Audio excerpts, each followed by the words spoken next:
40 நாட்கள் வேதாகம ஆச்சரியங்கள். ஒவ்வொரு நாளின் நிகழ்ச்சியின் நிறைவில் 5 கேள்விகள் அந்த நிகழ்ச்சியிலிருந்து கேட்கப்படும்.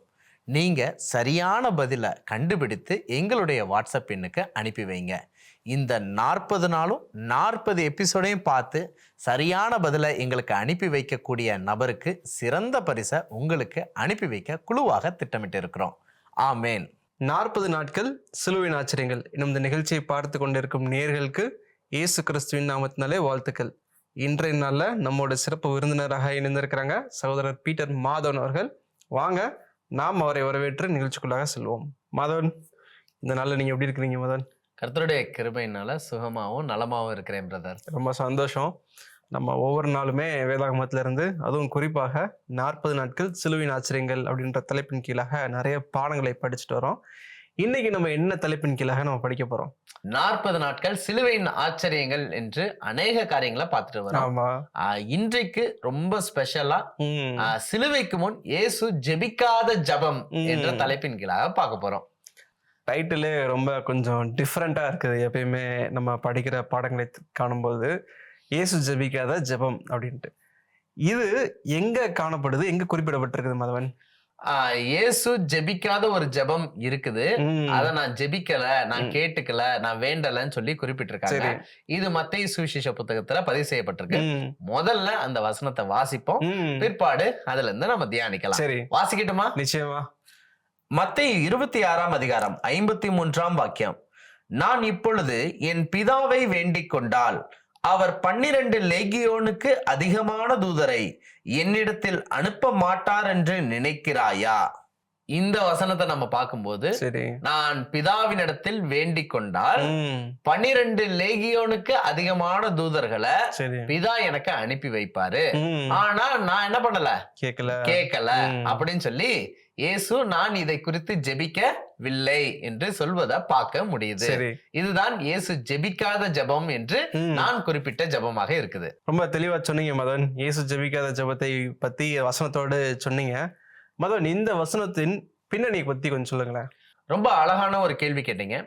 இந்த வசனத்தின் பின்னணியை நம்ம தெரிந்து கொள்வது மிகவும் முக்கியம். ஏன் இயேசு 12 லேகியோனுக்கு அதிகமான தூதர்களை நான் கேட்டுக்கல, பிதாட்ட வேண்டிக் கொள்ளலன்னு சொல்லணும், இந்த ஜெபத்தை ஏன் செய்யலன்னு சொல்லணுங்கிறதுக்கு பின்னாடி நம்ம இந்த பின்னணி சரித்திரத்தை எளிமையா தெரிஞ்சு கொள்ளலாம்.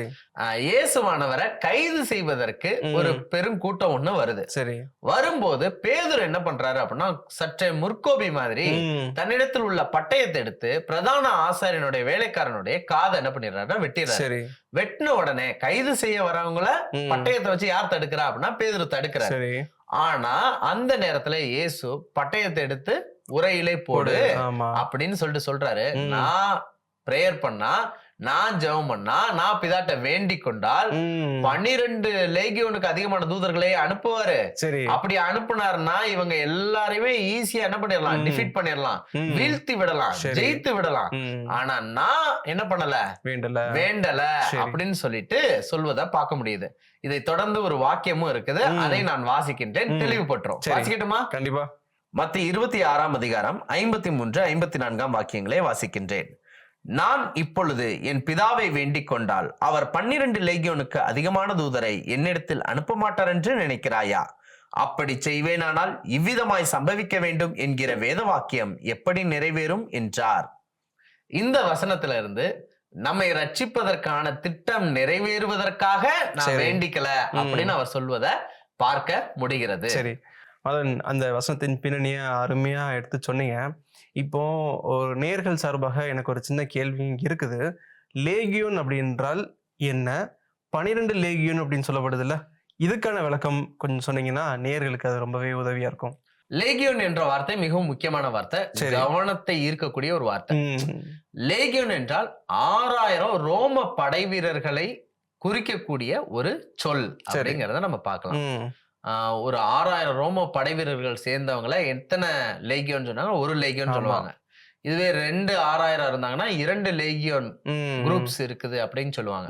இப்ப இயேசுவானவர் தூதர்களை பத்தி சொல்லும்போது 12 லேகியோன் என்று சொல்வதை பார்க்க முடியுது. ஒரு லேகியோன்னா 6000 நபர்கள் இருக்கக்கூடிய ஒரு இலக்குங்கிறத நம்ம பார்க்கிறோம். 12 லேகியோன் அப்படின்னா 12 லீஜியன்ஸ் டீம் அப்படின்னா 12 into 6000 நம்ம பெருக்கணும்னா 72,000 தூதர்களை நான் வேண்டி இருந்தா என்ன பண்ணிருப்பாரு பிதா? அனுப்பிச்சிருப்பாரு அப்படின்னு சொல்றாங்க. அப்படி 12 லேகியோனுக்கு அதிகமான தூதர்களை ஆண்டவர் அனுப்புனார்னா, 72,000 தூதர்களை ஆண்டவர் அனுப்புனார்னா, இங்க வந்திருக்கிறவங்களை மட்டும் இல்ல, ஒட்டுமொத்த இஸ்ரேல் தேசத்தையும் என்ன பண்ணிடுவாங்க? அழிச்சிருவாங்க. இதுல ஒரு தூதனுடைய பவரை நம்ம முதல்ல தெரிஞ்சுக்கணும். இந்த ஒரு தூதனுடைய பவரை எவ்வளவு பேரை சங்காரம் பண்ண முடியும் அப்படிங்கிறதுக்கு பழைய ஏற்பாட்டுல ஒரு உதாரணம் இருக்கு. அந்த வசனத்தை முதல்ல நான் வாசிக்கிறேன், பிற்பாடு நம்ம கற்பனை செஞ்சு பார்க்கலாம். வாசிக்கட்டுமா? கண்டிப்பா. 2 ராஜாக்கள் 19ஆம் அதிகாரம் 35ஆம் வாக்கியம். அன்று ராத்திரியில் சம்பவித்தது என்னவென்றால், கர்த்தருடைய தூதன் புறப்பட்டு அசீரியரின் பாளையத்தில் 185,000 பேரை சங்கரித்தான். அதிகாலமே எழுந்திருக்கும் போது இதோ அவர்கள் எல்லாரும் செத்த பிரேதங்களாய் கிடந்தார்கள். இந்த வசனத்துல இருந்து பார்க்கும்போது ஒரு ஏஞ்சல், ஒரு தூதனுடைய பலன் 185,000 பேருக்கு மேல வீழ்த்த முடியும். இன்னைக்கு அந்த இடத்துல அவ்வளவுதான் இருந்திருக்காங்க, அதுக்கு மேலே அவங்களால வீழ்த்த முடியும்.